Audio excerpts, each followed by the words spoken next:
Ce que nous voyons clairement aujourd'hui, ce sont les plans de licenciement qui s'ajoutent les uns aux autres, par centaines et par milliers. Chaque jour apporte son lot de fermeture d'entreprise ou d'établissement avec son cortège de suppression d'emplois. Agora, vous connaissez bien le dossier, Neltec à Mirbeau, Euroflaco à Chevilly-Saint-Sauveur, Eurillep à Genlis, Barry Calvo, Nestlé, Promens, Lavoie-Sérigny, etc., etc., et la liste s'allonge. On ne compte plus les journées et les semaines de chômage partiel ou technique. Le chômage repart à la hausse, avec plus de 250 000 depuis le début de l'année, avec un rythme mensuel de 60 000. Dans le monde entier, les grands groupes profitent de la crise pour licencier. C'est la crise d'un système capitaliste à bout de souffle à l'activité économique, industrielle, commerciale adossée à celui-ci s'effondre et nul ne sait combien de temps elle va durer. Après la journée d'action du 29 janvier, le gouvernement trouvait 26 milliards d'euros afin de nous faire recapitaliser les entreprises et les banques et 2,4 milliards pour les salariés. Pour Force ouvrière, c'est injuste et c'est inacceptable. Oui, mes chers camarades, ce qui domine ce 1er mai 2009, c'est le sentiment d'une énorme injustice. Tellement plus d'argent pour les autres et tellement plus pour certains. Force ouvrière, à l'occasion de ce 1er mai, rappelle à la Confédération européenne des syndicats son exigence de combat pour le respect des normes internationales. Liberté d'association, liberté de création de syndicats, liberté de désignation des délégués syndicaux, liberté de négociation et respect du temps de travail. Cela signifie que l'Europe doit réviser ses règles. Il n'est pas acceptable, par exemple, de voir appliquer la directive européenne qui permet de travailler jusqu'à 65 heures.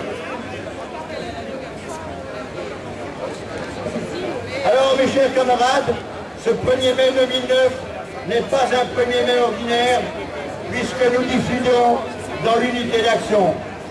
Alors, il faut préciser les choses, mes camarades, pour ne pas revivre les déconvenus du passé.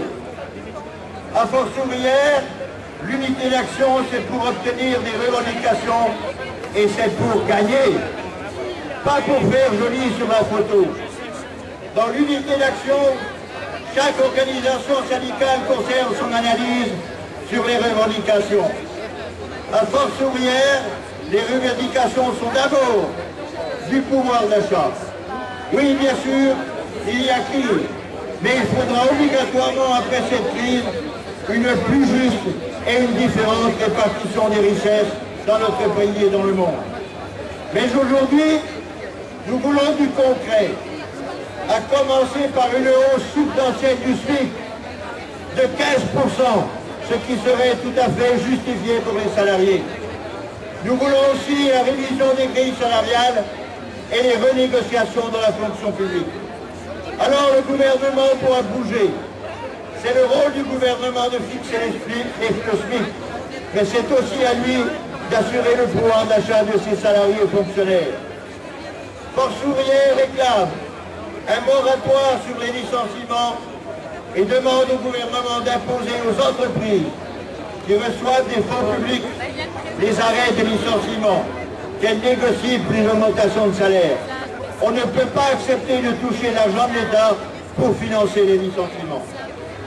Mes chers camarades, ce ne sont que quelques revendications, mais le catalogue est beaucoup plus étoffé. Mais elles sont fondamentales.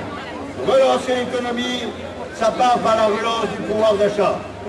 Cela passe par la défense du service public et l'abandon de la RGPP, véritable outil de transformation de la société en faisant substituer à la République. Aujourd'hui, des dizaines de salariés se battent avec acharnement pour conserver leur travail ou pour tout au moins obtenir de meilleures conditions de départ. Ils interpellent parfois durement les représentants du patronat, qui n'assurent pas leurs responsabilités dans les négociations. Eh bien, Force ouvrière, à chaque fois apportera son soutien aux salariés qui nous soutiendront et nous feront appel à nous pour les soutenir. Mes chers camarades, nous savons tous que c'est ensemble, au niveau national, européen et international que nous gagnerons. Le 29 janvier, le 19 mars, nous avons été des milliers à manifester dans l'unité d'action. Des milliers de salariés, mes chers camarades, notre mouvement était soutenu dans l'opinion publique. Force ouvrière se félicite de ses succès, mais toute la question est de savoir prolonger ces actions importantes. Face à la gravité de la situation, les travailleurs, Force ouvrière considère que toutes les catégories de salariés sont en danger et que le 1er mai 2009 doit être l'occasion de lancer un appel à la reconquête de nos droits perdus par l'action qui devra continuer.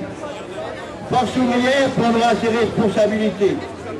Nous avons appelé le 29 janvier et le 19 mars à une grève interprofessionnelle. Nous avons demandé au gouvernement de tenir compte de ces avertissements. Rien n'est fait pour l'instant. Le meeting d'aujourd'hui, qui honore les luttes du mouvement ouvrier, n'est qu'une étape fixée par le calendrier de l'histoire. Il ne saurait ni suffire, ni être un point final à l'action engagée.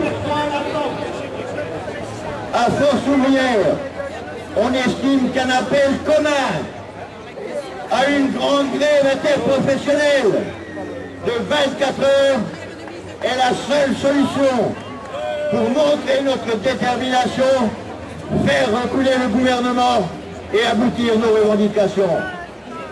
Camarades, Force ouvrière renouvelle cette proposition de grève auprès de tous les camarades présents ici pour les jours à venir. Elle soutiendra tous les syndicats Force ouvrière en lutte pour leur emploi et leur salaire. Tous ensemble, dans l'unité d'action syndicale, il est possible de gagner, tous ensemble pour ne pas payer la crise. Vive le 1er mai de revendication, vive la solidarité internationale. Merci de votre attention. À bientôt en grève de manifestation.